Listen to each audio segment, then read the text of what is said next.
Assalamualaikum warahmatullahi wabarakatuh.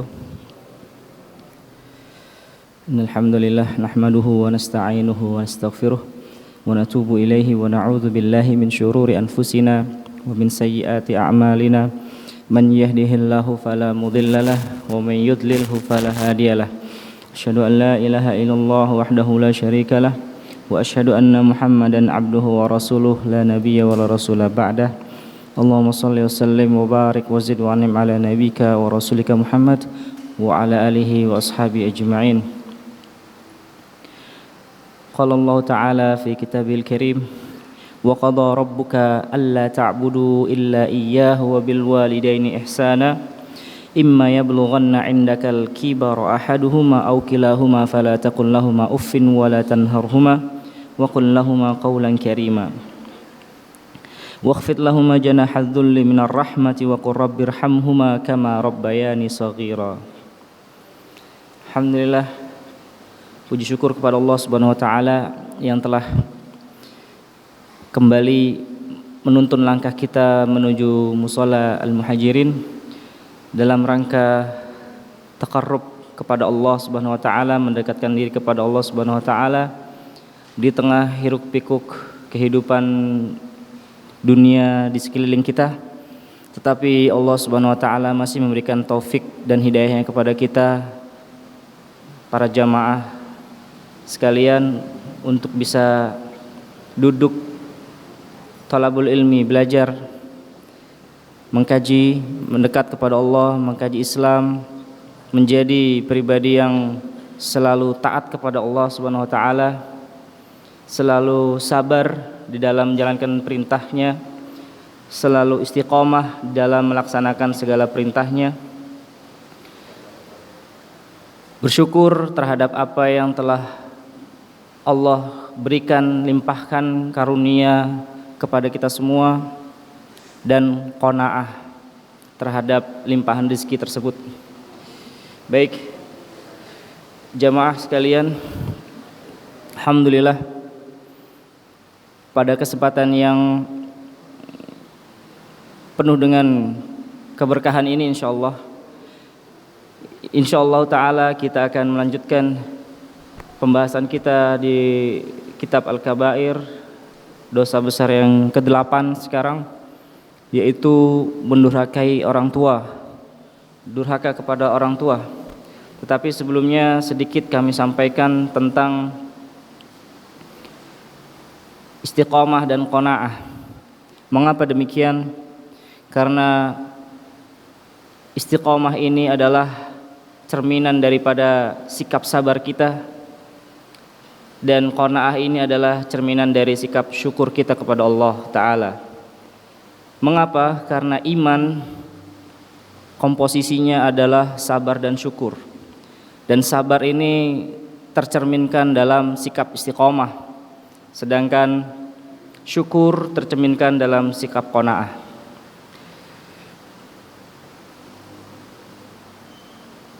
Istiqomah memiliki kedudukan yang sangat mulia di sisi Allah,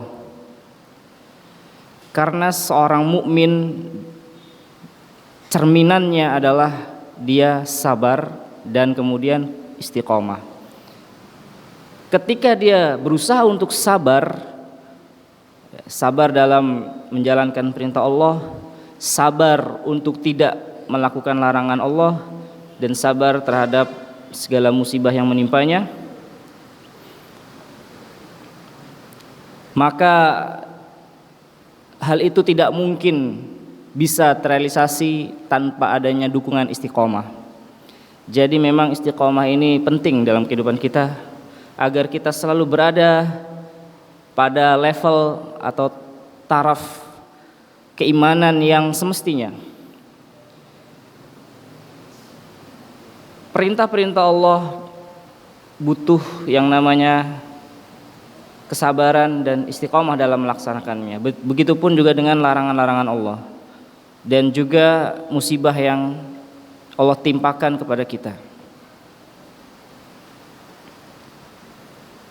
Sedikit kita akan membawakan beberapa poin tentang kedudukan istiqomah sebelum kita nanti membahas uququl walidain. Yang pertama, Allah memerintahkan nabinya dan orang-orang yang beriman untuk istiqamah. Fastaqim kama umirt wa man taba ma'ak. Hendaknya kamu istiqamah sebagaimana yang telah diperintahkan, berserta dan hiduplah berdampingan dengan orang-orang yang selalu kembali kepada Allah. Allah memerintahkan nabinya dan orang-orang yang beriman agar istiqamah.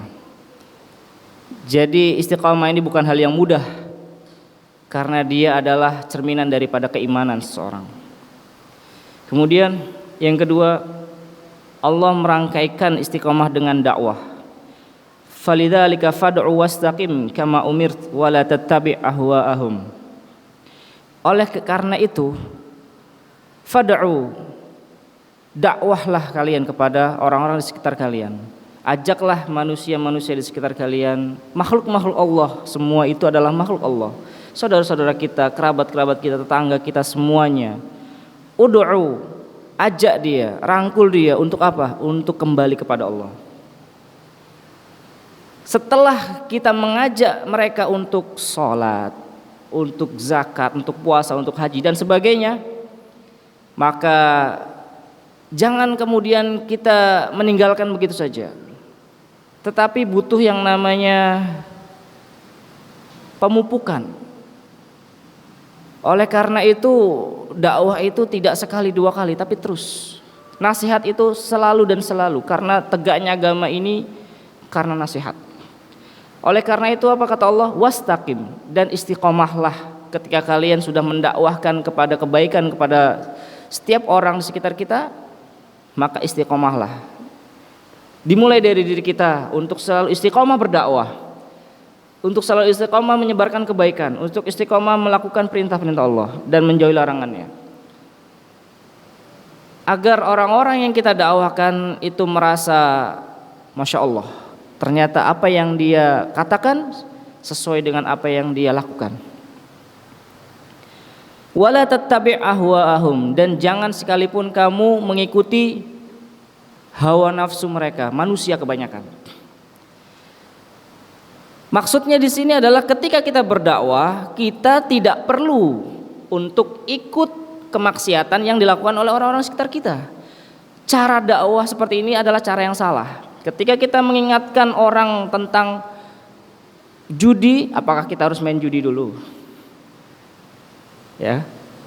Ketika kita mengingatkan orang untuk tidak minum khamr, apakah kita harus minum khamr dulu agar dekat dengan mereka? Tidak harus seperti itu. Makanya di sini Allah ngasih atau memberikan rambu-rambu, wala tattabi' ahwa'ahum, dan jangan kamu mengikuti hawa nafsu mereka. Dakwah. Kebenaran harus disampaikan, tidak perlu harus menjadi bunglon. Ikut arus dulu. Jangan ikuti hawa nafsu mereka. Sampaikan dengan baik bahwasannya ini adalah perintah Allah, ini adalah rambu-rambu dari Allah, ini adalah syariat Allah. Kemudian yang ketiga, Allah memuji mereka yang istiqomah dan memberi mereka ganjaran. Sebagaimana firman Allah yang sudah kita bawakan dalam salat maghrib tadi. Innal ladzina qalu rabbunallah tsumma istaqamu fala khaufun 'alaihim wa lahum yahzanun. Di dalam firman Allah yang lain, innal ladzina qalu rabbunallahu tsumma istaqamu tatanazzalu 'alaihimul malaikatu alla takhafu wa la tahzanu wabshiru. Ya wa abshiru bil jannati allati kuntum tu'adun. Sesungguhnya mereka orang-orang yang mengatakan dengan lantang Rabbunallah, Rabb kami adalah Allah, mengikrarkan dengan syahadat yang yakin dan pasti bahwasannya Allah adalah Tuhan kita. Innal ladzina qalu rabbunallah. Keimanan dimulai dari persaksian lisan, diucapkan dengan lisan, diyakini dengan hati, kemudian apa? Tergoreskan dengan perilaku, anggota badan. Istiqomah.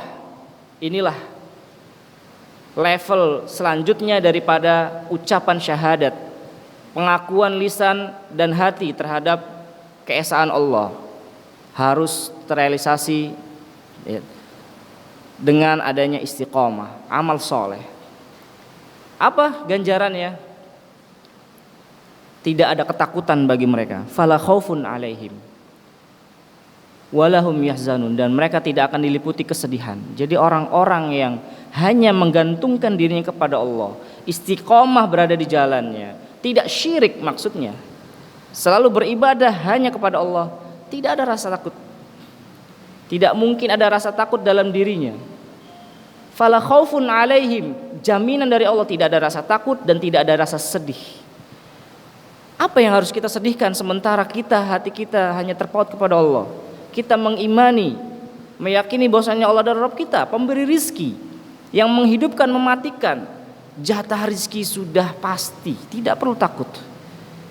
Mengapa kita harus takut dengan kehidupan kita yang kaitannya dengan rizki, sementara kita dituntut untuk qanaah? Inilah makanya kaitan istiqomah dengan qanaah. Istiqomah lambang daripada sabar, dan qanaah adalah lambang daripada syukur kita kepada Allah Subhanahu wa taala.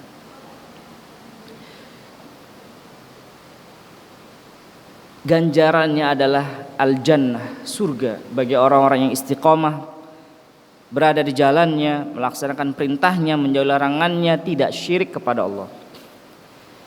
Yang keempat, Allah memerintahkan istiqomah dengan istighfar, menyertakan istiqomah dengan istighfar. Fastaqimu ilaihi wastaghfiruh.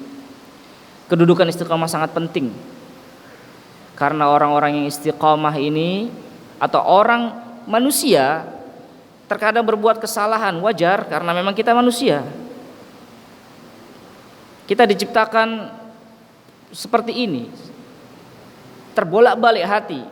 Sekarang iman, sekarang taat, mungkin beberapa saat ke depan kita maksiat, kita lengah.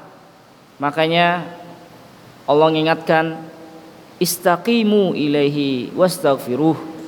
Istiqomahlah. Oke, kita sholat 5 waktu di masjid terus, istiqomah. Tetapi terkadang kita masih melakukan perbuatan-perbuatan yang salah. Oleh karena itu istighfarlah.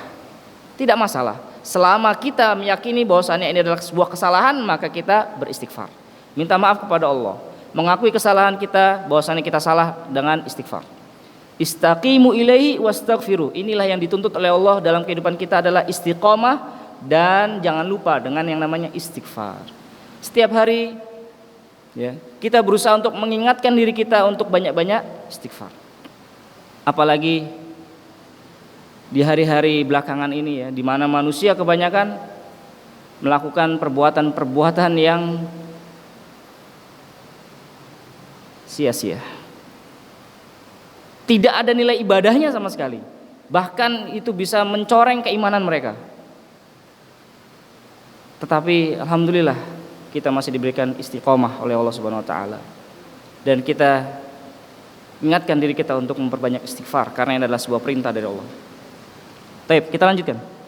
Yang kelima, kedudukan istiqomah adalah Allah memerintahkan istiqomah serta dikabulkannya doa. Qala qad ujibat da'watukuma fastaqima. Ketika Allah sudah mengabulkan doa-doa kalian, bukan berarti kalian menjadi kufur, bukan kalian menjadi seenaknya saja menggunakan karunia yang sudah Allah berikan kepada kita dengan tindakan-tindakan kriminal kepada Allah. Oleh karena itu Allah ingatkan, fastaqima. Ketika kalian sudah diberi karunia oleh Allah, maka yang harus dilakukan adalah istiqomah. Istiqomah berarti kan juga syukur juga kan.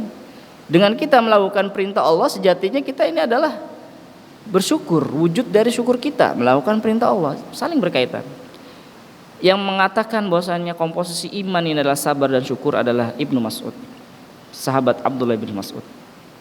Jadi Masya Allah, ketika kita melihat diri kita sejauh mana tingkat kesabaran ya, dan tingkat rasa syukur kita kepada Allah, insya Allah keimanan itu masih terpatri di dalam dada kita. Kemudian Allah menjauhkan atau menjadikan siapa yang menyimpang dari sikap istiqomah akan menyesal. Alias apa? Ketika dia sudah tidak lagi istiqomah di jalannya, maka apa? akan menyesal. Wa allau istaqamu 'ala thariqati la asqainahum ma'an ghadaqa. Balasannya apa? Balasannya adalah neraka. Ketika kita sudah tidak lagi istiqomah, kalah. Yang diinginkan oleh Allah untuk kita atau kepada kita adalah agar kita selalu berhati-hati, mawas diri istiqomah agar kita menggapai kemenangan. Sebagaimana pertandingan apapun itu, ya, mau sepak bola atau apapun, yang menang adalah yang istiqomah, yang selalu menampilkan permainan bagus, solid. Dia yang akan menang, bukan yang di awal dia istiqomah, kemudian dia sudah mencapai partai final dia main buruk, akhirnya kalah. Oleh karena itu orang-orang yang tidak lagi istiqomah berarti adalah orang-orang yang kalah. Dan balasannya adalah la asqainahum ma'an ghadaqa. Kami kasih minum dia, ya, air yang mendidih, air dari neraka. Insyaallah. Waliyadzubillah. Baik. Kemudian qanaah. Sedikit kita memberikan nasihat atau hal-hal yang berkaitan dengan qanaah. Suatu ketika Rasulullah SAW bersabda, man asbaha minkum aminan fi sirbihi mu'afan fi jasadihi indahu qutu yaumihi faka'annama hizat lahu dunya. Barang siapa yang dia masih bernafas di pagi harinya dalam keadaan aman di rumahnya, sehat jasad, ya, tubuhnya, dia punya makanan yang bisa dimakan di hari itu, sudah, ini adalah nikmat dunia sudah terkumpul baginya. Apa yang kita cari lagi selain 3 hal ini dalam kehidupan kita? Keamanan, kesehatan, dan makanan. Ini kan yang kita cari dalam kehidupan kita, 3 hal. Oleh karena itu kata Rasul, barang siapa yang di pagi harinya dia merasa ada rasa keamanan, aman untuk tinggal, ya, untuk melakukan aktivitas, sehat tubuhnya, makan pagi, alhamdulillah masih ada makanan yang kita makan, masya Allah, nikmat mana lagi yang mau kita cari? Tidak perlu mewah, tetapi kita sudah merasakan keamanan, kesehatan, dan makanan yang ada di rumah kita, alhamdulillah. Ini adalah nikmat dunia sudah terkumpul pada diri kita. Keamanan berasal dari kata al-amn, ya. Sama dengan susunan komposisi katanya itu adalah dengan iman. Oleh karena itu, ketika kita menginginkan keamanan di sekitar kita, maka tidak lain dan tidak bukan syaratnya adalah iman. Tidak mungkin keamanan itu akan kita raih ketika keimanan itu sudah tidak ada lagi. Apa kaitannya dengan iman? Iman itu menuntut orang, ya, menuntun manusia itu untuk berbuat baik, bermuamalah dengan sesama manusia dengan muamalah yang baik. Orang yang kaya dia memperhatikan yang miskin dengan memberikan sedekah, zakat. Dengan itu terjadilah keamanan. Gak ada lagi istilahnya kesenjangan sosial. Betul ya? Ketika seorang yang memiliki kelebihan harta dia memperhatikan orang-orang di sekitarnya, pasti tidak akan ada istilahnya rasa gunjing atau rasa perasaan-perasaan yang tidak baik dari orang-orang yang levelnya di bawahnya. Apalagi terjadinya kriminalitas seperti kejahatan, pencurian dan sebagainya, tidak akan ada terjadi itu ketika keimanan itu sudah menjadi tabiat manusia. Maka keamanan pun akan selalu dan senantiasa kita rasakan. Taib. Qanaah. Inilah qanaah. Ketika kita memandang hidup kita itu adalah dengan penuh rasa syukur kepada Allah. Andai kata Allah tebarkan itu kekayaan, harta, karunia-Nya, Allah buka semuanya kepada kita, tentu manusia akan menjadi durhaka kepada Allah, berbuat seenaknya, sebagaimana firman-Nya, lau basatallahu rizqa li ibadihi labaghaw fil ard. Seandainya Allah buka keran pintu rizki semua itu kepada manusia, niscaya mereka akan melampaui batas. Walakin yunazzilu biqadarim ma yasha. Tetapi Allah itu menurunkan rezeki itu sedikit-sedikit sesuai dengan kebutuhan manusia, dengan takdir yang dikehendakinya. Terserah Allah. Rezeki itu sudah tanggung jawab Allah. Kita nggak usah pusing-pusing. Itu sudah tanggung jawab Allah. Seandainya Allah buka keran rezeki kita, belum tentu kita itu bisa amanah untuk menjaga rezeki tersebut. Oleh karena itu Allah takdirkan, Allah putuskan, Allah turunkan rezeki itu biqadarim ma yasha, dengan takaran-takaran yang sekehendak Allah.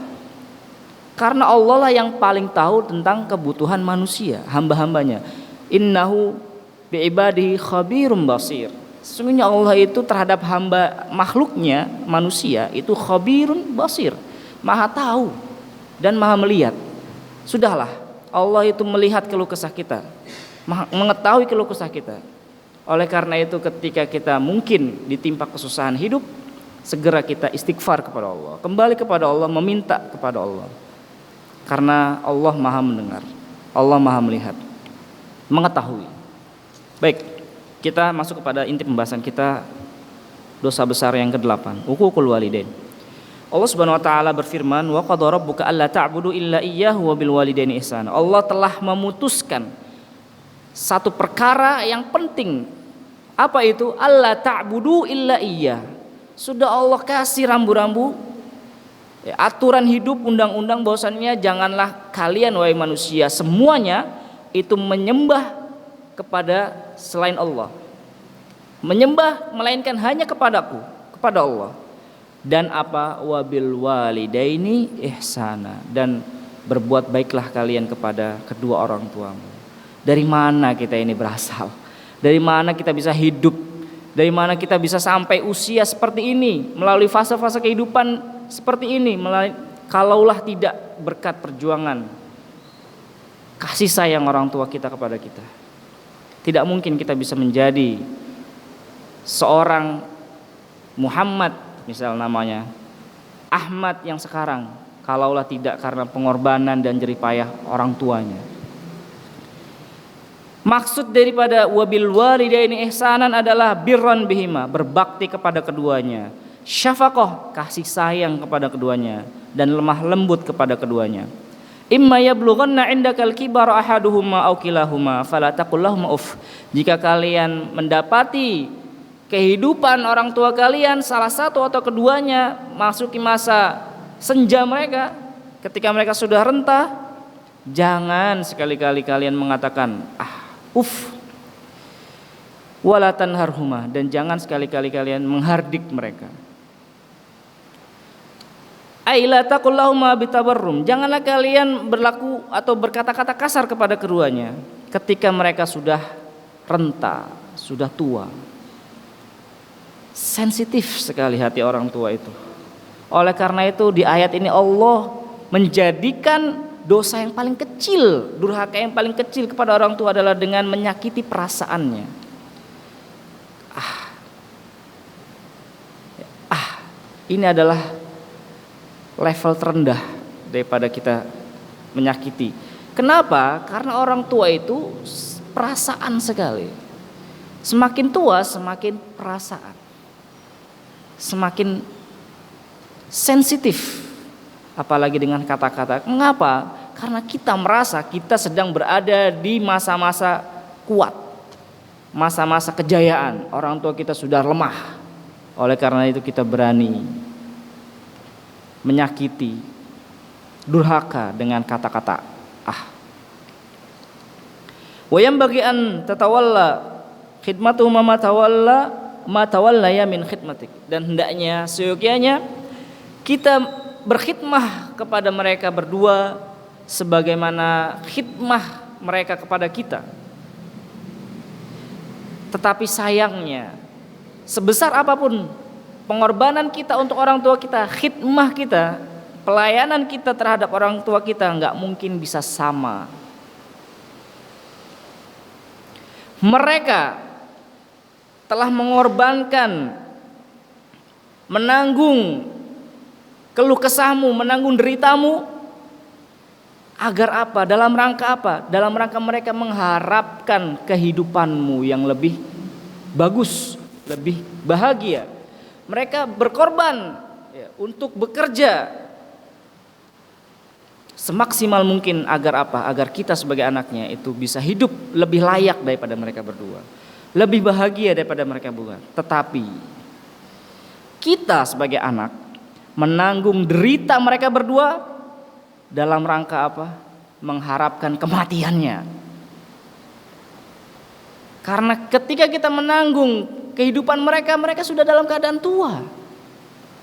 Sedangkan mereka menanggung derita kita, keluh kesah kita, kita masih kecil. Maka itu mereka sangat menginginkan agar jangan sampai segala sesuatu menimpa diri kita. Kita menanggung derita mereka ketika mereka sudah tua. Apa yang kita harapkan? Kematiannya. Waliyadzubillah. Buruk sekali kita ini. Kemudian firman Allah, wa qul lahum qaulan karima. Dan hendaknya kalian itu berkata-kata kepada mereka dengan kata-kata yang baik, layyin, lembut. Berkata-kata yang sopan. Latif, lembut lagi santun. Berkata-kata yang lembut dan santun kepada mereka berdua. Ini perintah Allah. Ini syariat. Ini adalah syariat yang baku. Tidak hanya perintah berbakti itu kepada umat Nabi Muhammad, tapi umat sebelumnya. Di sini tidak ada pengkhususan firman di sini ditujukan kepada Nabi Muhammad saja. Tapi ini adalah sebuah syariat yang sudah dimulai dari dulu. Perintah berbakti kepada orang tua ini tidak mungkin bisa tergantikan. Tidak mungkin bisa dinasakh, dihapus undang-undangnya.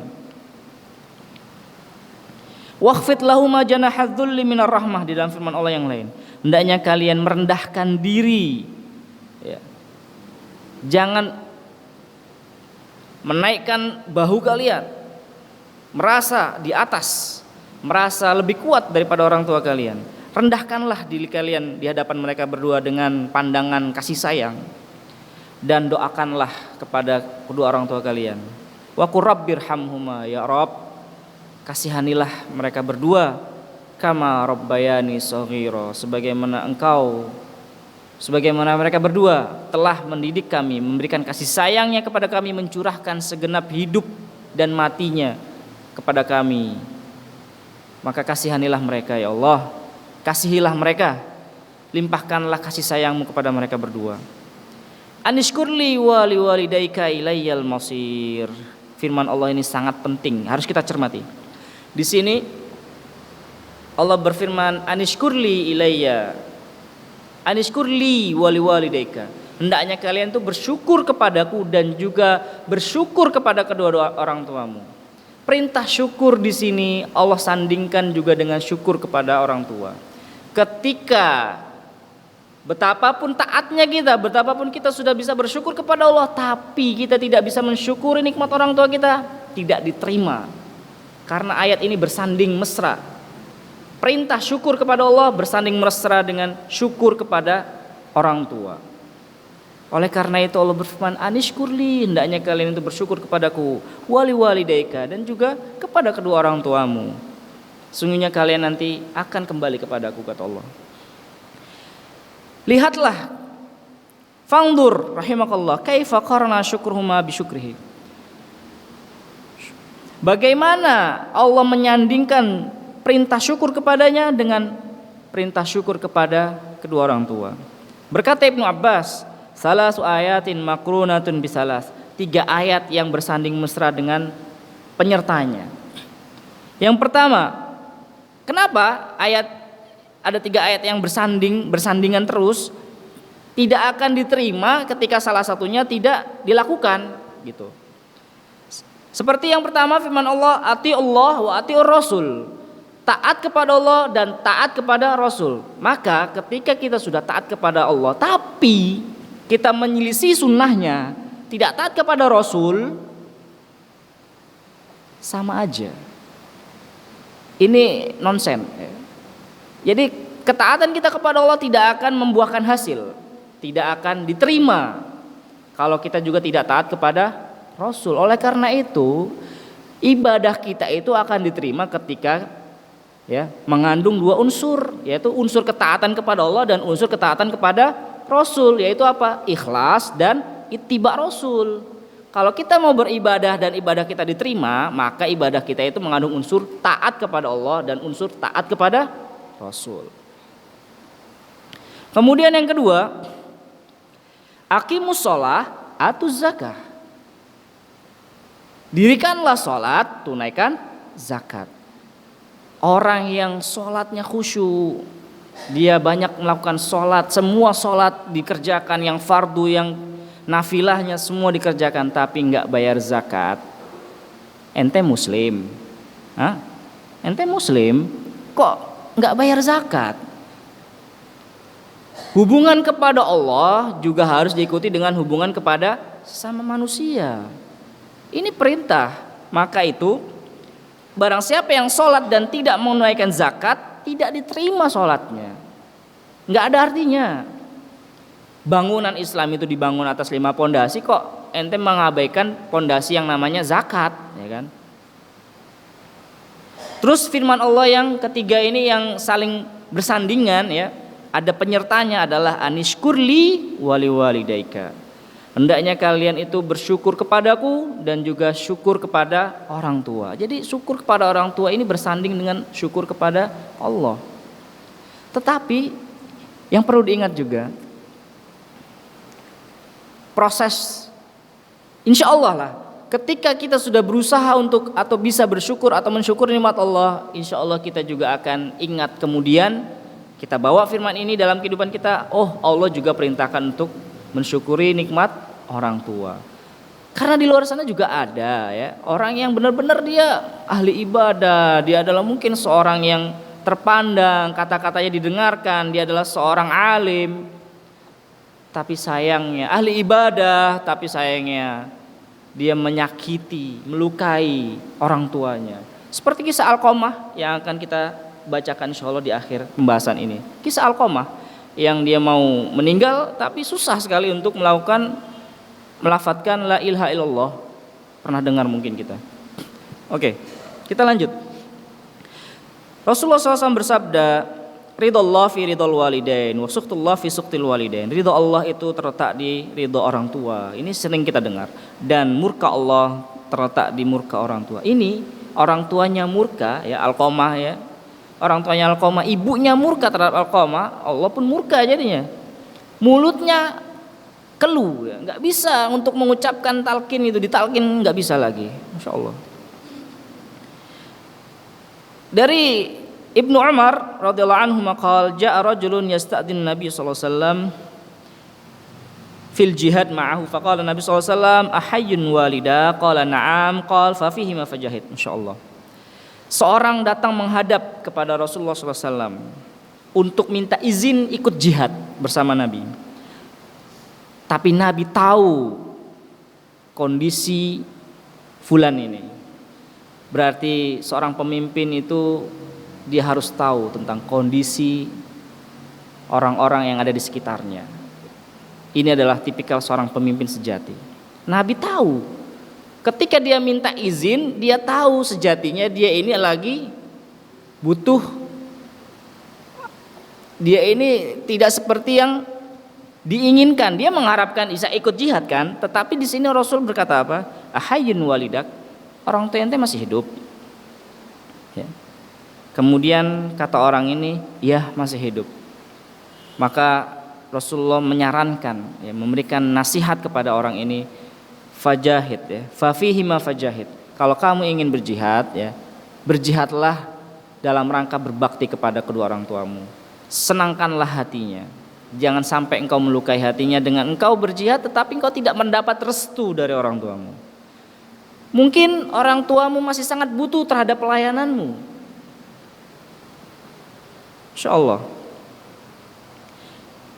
Lihat kata Imam Az-Zahabi, fanzur kaifa faddala birrul walidain wa khidmatahuma 'alal jihad. Bagaimana Rasul di sini letak Rasul sangat memuliakan, melebihkan perkara birrul walidain, berbakti kepada orang tua, dan pelayanan kepada keduanya terhadap jihad di jalan Allah.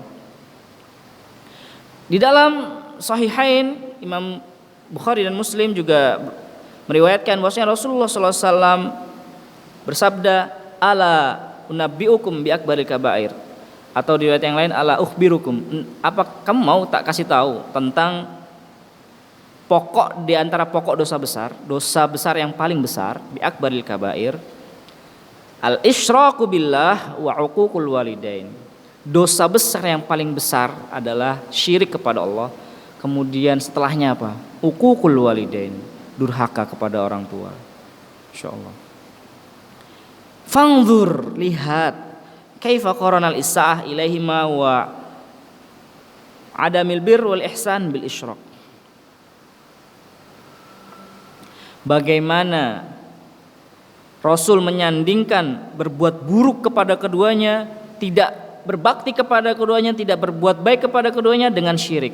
Jadi ini adalah dosa besar ketika kita tidak berbakti, ya, berbuat buruk kepada keduanya, menyakiti hatinya, tidak berbuat baik kepadanya, sama dengan sebanding dengan syirik. Ingat, sebanding di sini bukan tidak persis sama persis, ya.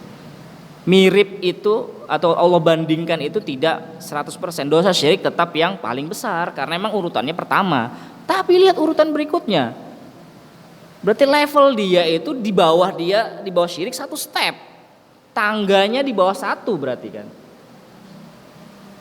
Besar ini dosanya, nggak main-main. Durhaka kepada orang tua ini dosanya besar. Kurang satu level aja daripada syirik gitu.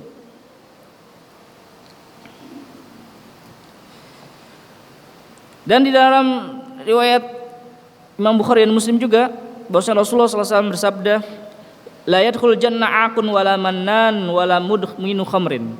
Tidak masuk surga orang yang durhaka kepada orang tuanya, orang yang mengungkit-ungkit pemberiannya di hadapan orang lain. Dia kasih pemberian kepada orang tapi dia selalu ungkit terus itu pemberian. Enggak masuk surga itu kayak gitu tuh. Dia beramal untuk siapa? Untuk apa? Ya, dia beramal itu untuk sum'ah kan? Untuk dipuji kan? Bukan untuk Allah berarti kan ini. Makanya nggak masuk surga dia. Syirik kan dia berarti ini. Tipis antara syirik dan tauhid. Antara kita beramal untuk Allah dan bukan untuk Allah. Ketika kita beramal memberikan satu pemberian kepada orang kemudian kita ungkit-ungkit terus, ini maksudnya apa? Makanya nggak masuk surga dia. Salah tempat. Tipis ya, antara surga neraka, ya, tauhid dan kesyirikan, insyaallah. Dan pecandu khamar, pecandu arak nggak bakal masuk surga. Orang yang candu arak ini udah ahli maksiat berarti ya, dia udah entah apa yang terjadi lagi setelah dia minum khamar, kan nggak tahu kemaksiatan yang akan dia perbuat. Yang jelas ketika dia sudah minum khamar, dia sudah lupa ingatan, ya, sudah akal hilang. Dia merusak dirinya sendiri. Dia tidak amanah terhadap tubuh yang diberikan oleh Allah untuk ibadah kepada Allah. Diri kita ini bukan milik kita. Diri kita ini dengan modelnya yang kita miliki sekarang ini cuman wasilah, perantara untuk nanti kita berhadap kepada Allah. Karena inti dari kehidupan kita adalah ruhnya. Oke, ada yang tinggi, ada yang pendek, ada yang ganteng, ada yang jelek. Itu cuman casingnya aja.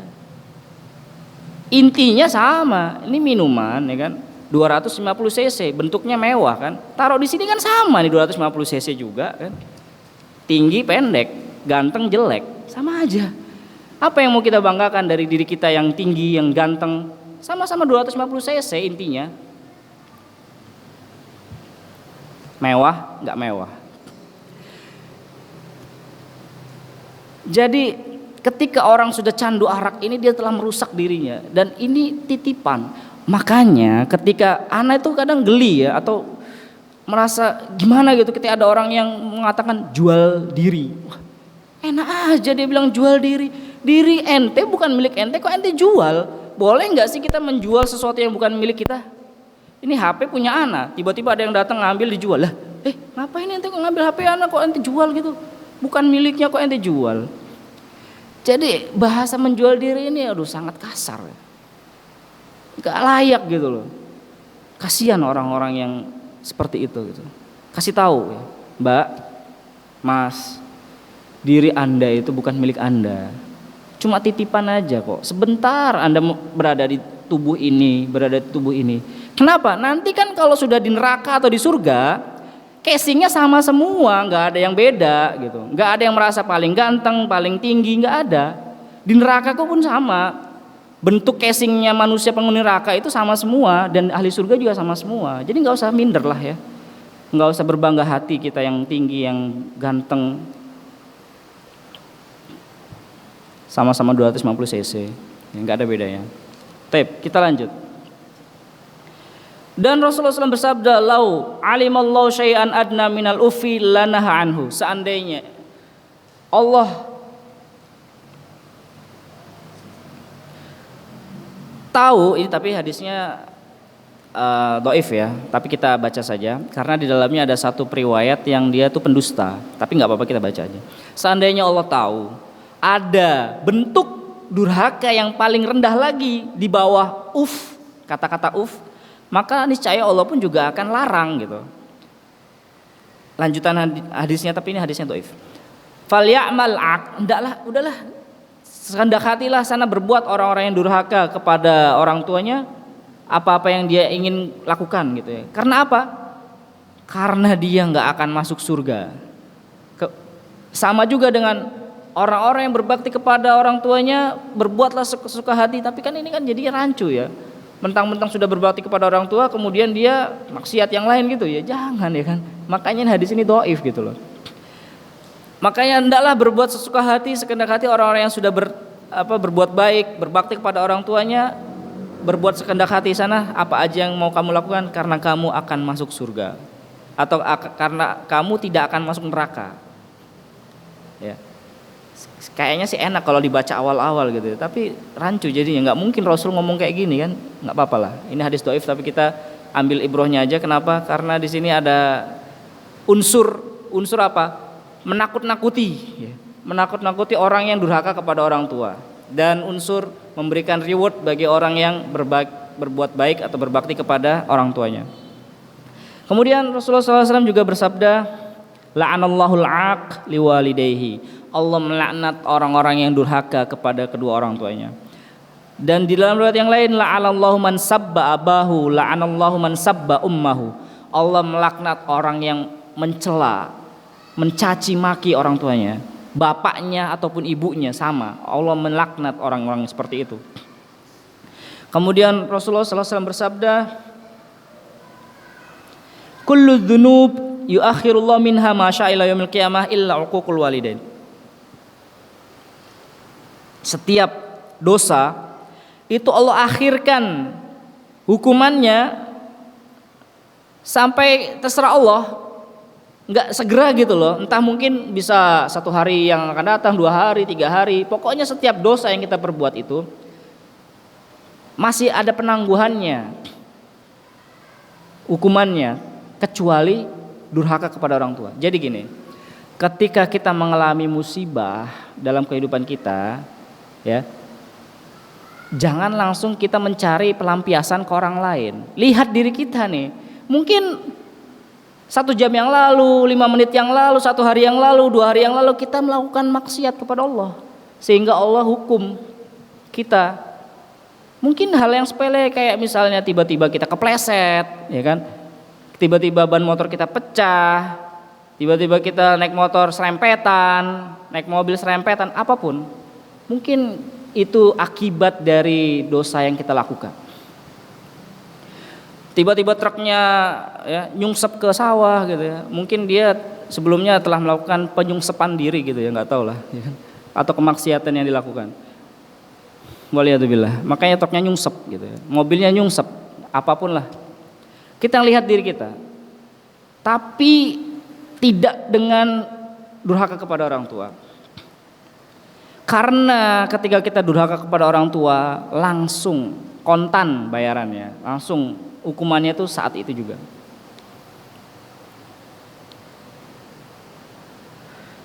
enggak nggugu ya bahasa Jawanya, enggak mengindahkan perkataan orang tua, langsung deh dapat hukuman.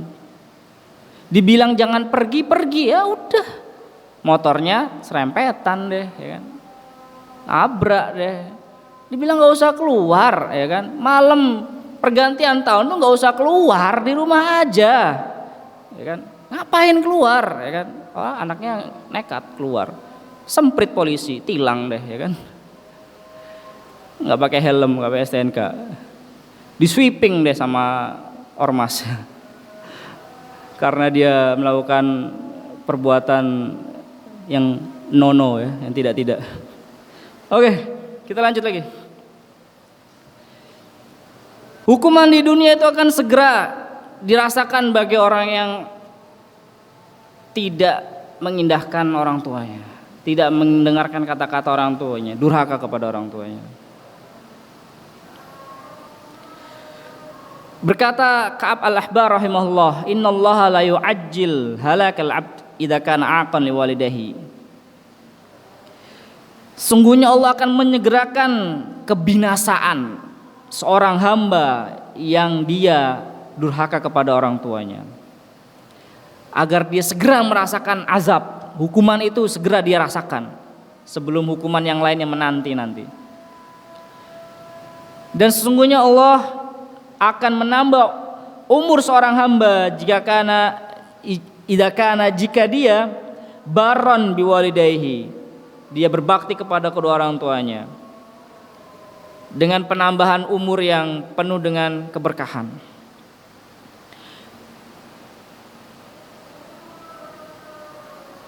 Yaitu dan juga di antara bentuk berbaktinya seorang anak kepada orang tuanya adalah memberikan nafkah, menginfakkan hartanya kepada keduanya ketika mereka membutuhkannya. Maka telah datang seorang menemui Rasul sallallahu alaihi wasallam dan berkata, "Ya Rasulullah, inna abi yuridu an yahtaja mali." Rasulullah, bapakku itu datang meminta seluruh hartaku ya Rasulullah. Apakah jawab Rasulullah? Anta wa maluka li abika. Dirimu dan juga hartamu semuanya itu milik orang tuamu. Dari mana engkau berasal anak muda, kalau bukan dari curahan air kehidupan orang tuamu ya kan, di dalam rahim ibumu. Dari mana engkau berasal? Wasilahnya dari mana kalau bukan dari bapakmu? Maka anta wa maluka li abik, dirimu dan hartamu semua itu milik orang tuamu, milik bapakmu. Kemudian ditanya Ka'ab al-Ahbar, apa sih bentuk kedurhakaan seorang anak kepada orang tuanya? Yaitu ketika kedua orang tuanya bersumpah kepada si anak ya, kemudian si anak ini tidak menunaikan sumpah orang tuanya. Ketika orang tuanya menyuruhnya, dia tidak taat.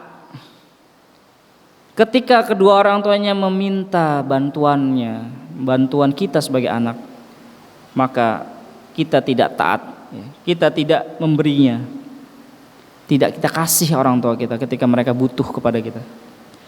Dan jika mereka memberikan amanah kepada anaknya, maka anaknya berkhianat terhadap amanah orang tuanya.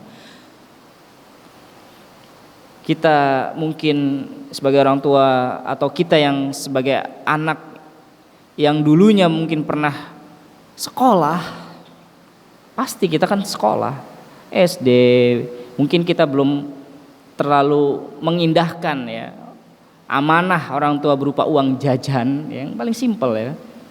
Diberi uang jajan 10.000, tapi kita berikan hal-hal yang di luar dari amanah itu. Kita buat main hal-hal yang mungkin kalau orang tua kita tahu pasti tidak akan suka, ya kan? Makanya kita sembunyi-sembunyi gitu. Tidak amanah, diberikan uang sangu sekian nggak amanah. Ya. Intinya ketika orang tua mengamanai kita, kita tidak amanah, khianah. Baik, kita lanjutkan kembali pembahasan kita. Kemudian Ibnu Abbas radhiyallahu anhuma ditanya tentang siapa sih orang-orang penghuni Al-A'raf dan apa itu Al-A'raf itu apa? Apa yang dimaksud dengan Al-A'raf dan siapa penghuninya? Maka Ibnu Abbas menjawab, ammal A'raf, adapun A'raf, surat Al-A'raf yang mungkin kita pernah dengar nama surat di dalam Al-Quran Al-A'raf ya. Apa itu Al-A'raf? Al-A'raf itu adalah sebuah bukit atau gunung yang terletak di antara surga dan neraka. Bukit yang berada di antara surga dan neraka. Kenapa dinamakan A'raf? A'raf itu artinya menjulang tinggi. Karena dia posisinya itu menjulang tinggi ya antara surga dan neraka. Di dalam A'raf itu, dalam bukit tadi atau gunung tadi yang menjulang tinggi di antara surga dan neraka itu ada pohon-pohonnya ya, ada buah-buahnya, ada sungai-sungainya dan ada mata airnya. Adapun mereka orang-orang yang menghuni Al-A'raf itu siapa? Siapakah mereka? Yaitu mereka yang keluar dalam rangka jihad di jalan Allah tetapi tidak mengantongi ridho orang tuanya. Oh, jihad suatu yang mulia, puncak tertinggi dalam keimanan seorang hamba. Orang-orang yang keluar berjihad di jalan Allah tapi tidak mengantongi surat izin keridhaan daripada orang tuanya. Kita aja kalau mau jalan, naik motor, naik mobil, ya pasti ada surat-suratnya kan. Surat izin mengemudi. KTP apa segala macam. Itu buat apa sih? Agar kita itu dalam berkendara itu sudah mendapatkan izin. Oh, ini orang ini udah layak untuk naik motor, layak untuk naik mobil. Tapi kok ugal-ugalan ya? Oh, wajar ya. SIM-nya beli. Gak apa-apa sih, gak masalah gitu. Tapi kan kita udah dapat surat izin, jadi kita kan santai ya kan. Kalau ada pemeriksaan surat-surat kita sudah silakan surat-suratnya lengkap Pak. Oke. Dia ini jihad tapi model selonong bonek ya. Jihad ala bonek gitu kan. Asal jihad nggak dapat izin ya kan. Orang tuanya nggak ngizinin. Terbunuh lagi di medan jihad. Perilaku dia yang ikut jihad tadi di jalan Allah tadi itu menghalangi dia dari masuk neraka. Sedangkan perilaku dia tadi yang tidak dapat izin dari orang tuanya untuk ikut jihad tadi menghalangi dia dari masuk surga. Ya di mana dia? Di A'raf tadi tempatnya. Tapi nggak selamanya kok, nggak selamanya dia di dalam A'raf itu. Ya kayak kita kan, antrian orang-orang mau bayar apa ya, tol gitu kan ngantri. Setelah bayar tol itu kan ada yang bisa langsung masuk gitu ya ke gerbang berikutnya atau yang masih mungkin nunggu dulu gitu ya. Mungkin dia udah orang-orang yang sudah berhasil melewati sirat gitu ya. Sudah berhasil melalui semua rintangan-rintangan, cuman tinggal surga atau neraka ini gitu. Tapi akhirnya dia ditaruhnya di A'raf ya. Rest area. Sampai kapan? Sampai semua orang sudah masuk tempatnya masing-masing. Yang masuk surga udah masuk, yang masuk neraka udah masuk. Lah kok A'raf ki piye ki? Ya sudah, nanti tergantung keputusan dari Allah. Mereka ini orang-orang yang tadi itu ya, orang-orang yang jihad tapi tidak mendapatkan surat izin jihad dari orang tuanya.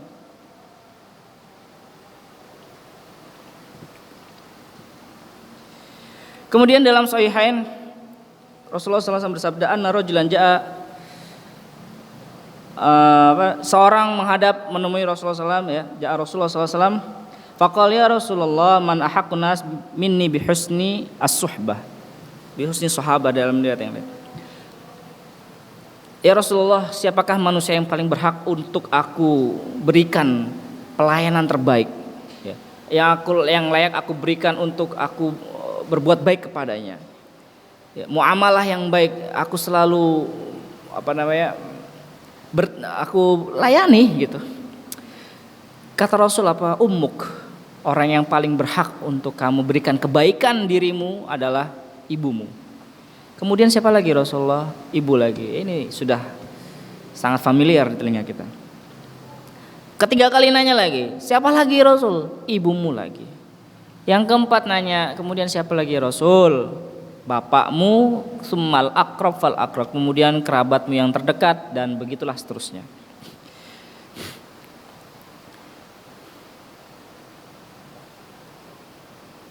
Rasul memerintahkan birrul walidain itu, birrul berbuat baik kepada ibu itu 3 kali disebutinnya. Dan berbuat baik atau berbakti kepada bapak itu sekali. Kenapa? Alasannya apa?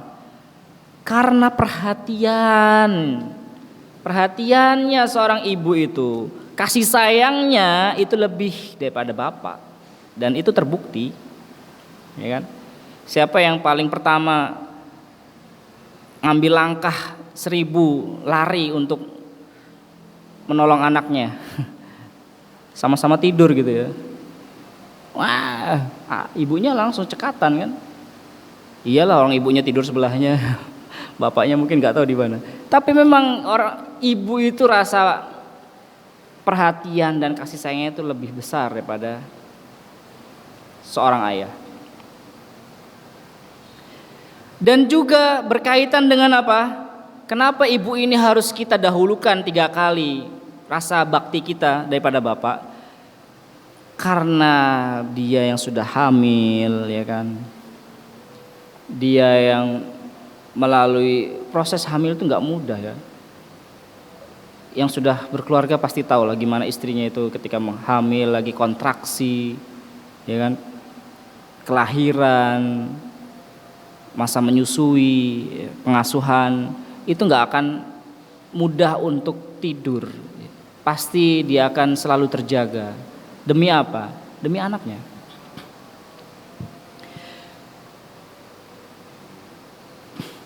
Suatu ketika Ibnu Umar radhiyallahu anhu melihat seorang yang sedang melakukan tawaf di sekitar Ka'bah dengan apa? Dengan menggendong ibunya, digendong ibunya. Di atas pundaknya, digendong sambil tawaf ibunya tuh. Kemudian orang tadi menemui Ibnu Umar. Ibnu Umar, ente lihat kan tadi ana ngapain? Ana tawaf sambil ana gendong nih ibu ana nih. Apakah aku sudah bisa membalas ya, kebaikan ibuku? Kata Ibnu Umar, sama sekali enggak. Walau jasa kontraksi ibumu aja itu nggak akan terbalas dengan kamu tadi barusan ngasih tawaf digendong, engkau gendong ibumu dengan tawaf tadi.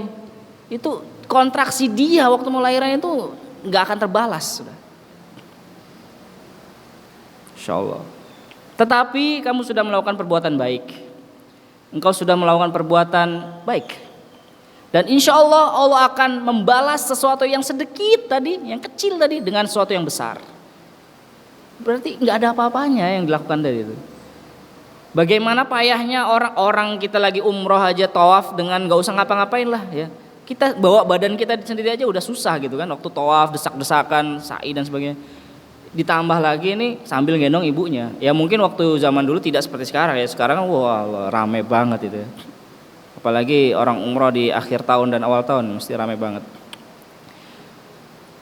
Nggak sebanding. Walau dengan rasa sakit ketika lagi kontraksi ibu itu. Insyaallah.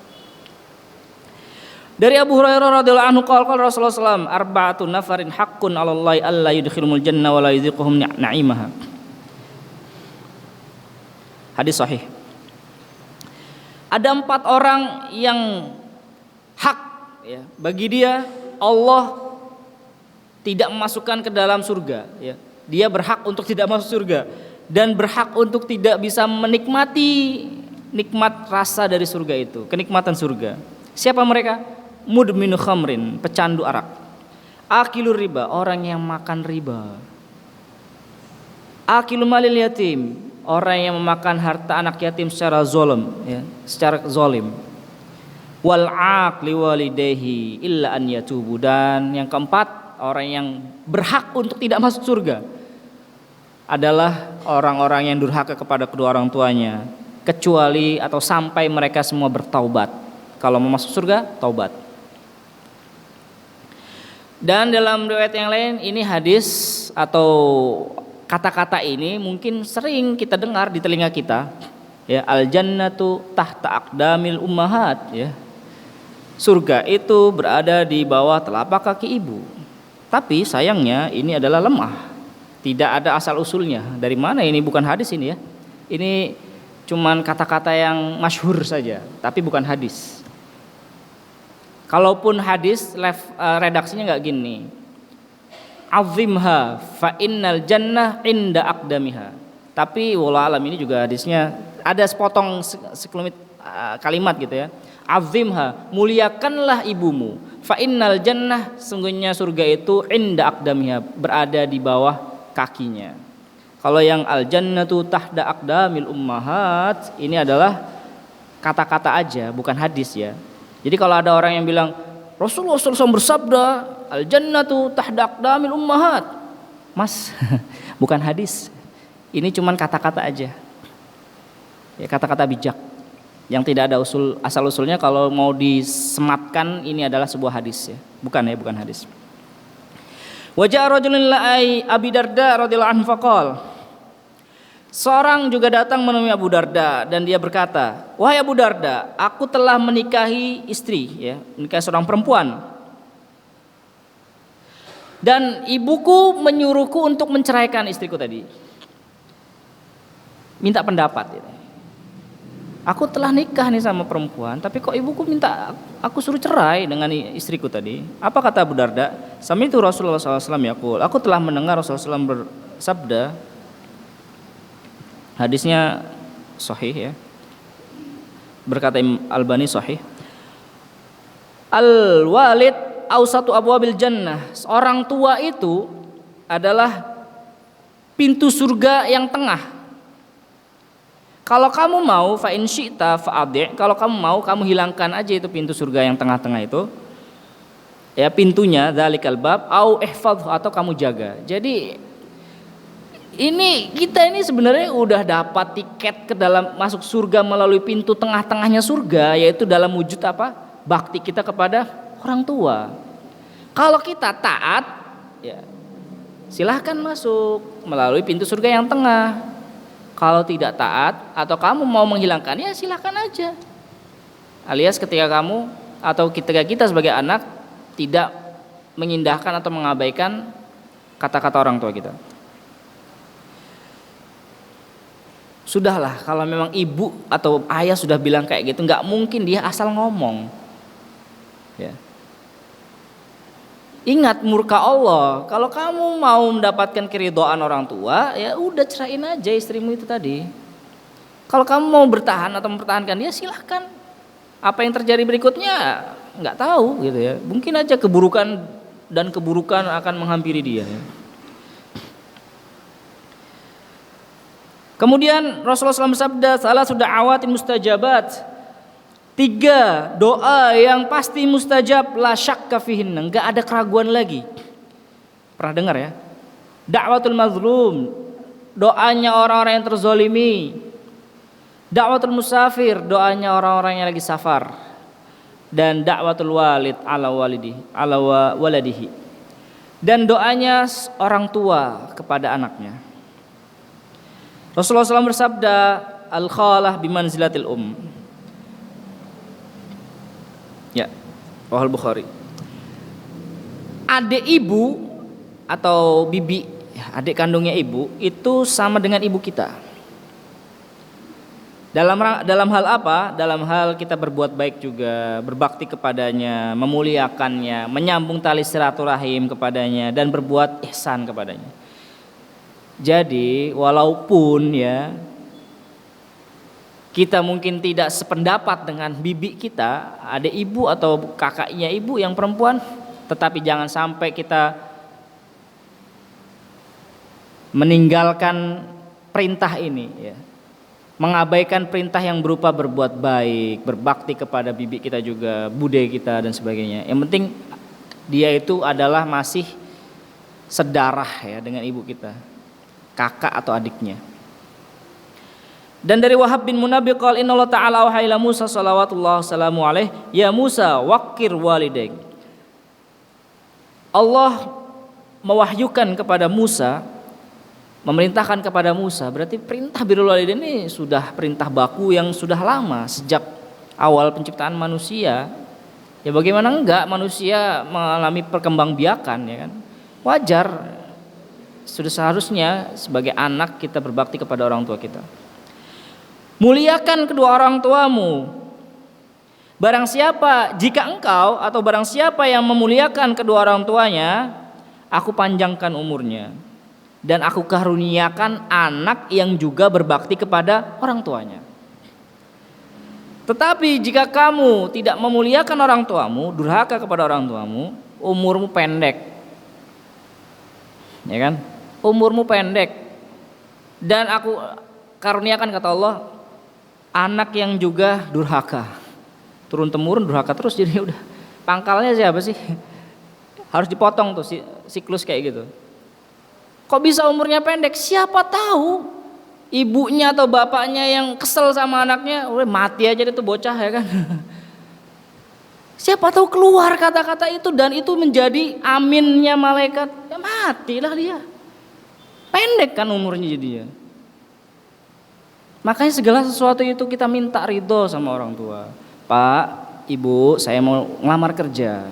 Kerjaan saya mau ngelamar kerja seperti ini. Saya mau sekolah seperti ini. Gimana menurut Bapak Ibu? Ibu, Bapak, ini saya suka sama seorang gadis, ya, seperti ini. Bagaimana pendapatnya? Semuanya. Kita haturkan semua keinginan kita kepada orang tua kita. Gimana kelanjutannya biar orang tua kita yang menyeleksinya, dan karena waktunya sudah cukup larut kita akhiri. Allah nggak habis ya. Masya Allah panjang pembahasannya. Mudah-mudahan kita sambung di pertemuan yang akan datang dengan muqaddimah ya. Insya Allah setiap pembahasan kita adakan muqaddimah. Masih 2 lembar lagi. Kita akhiri dengan doa khatul majlis. Ya Allah, mudah-mudahan Allah jadikan kita semua sebagai anak yang selalu berbakti kepada orang tuanya, orang tua kita. Kita mohon kepada Allah kasih sayang Allah limpahkan kepada kedua orang tua kita juga, sebagaimana mereka berdua telah memberikan pendidikan, mengasihani kita. Subhanakallahumma wa bihamdika asyhadu an la ilaha illa anta astaghfiruka wa atubu ilaik. Mohon maaf jika ada kata-kata yang kurang pantas. Semua itu adalah dari nafsu ana, dan jika itu adalah ilmu yang keluar, maka itu tidak lain dan tidak bukan adalah dari Allah Subhanahu wa taala. Assalamualaikum warahmatullahi wabarakatuh.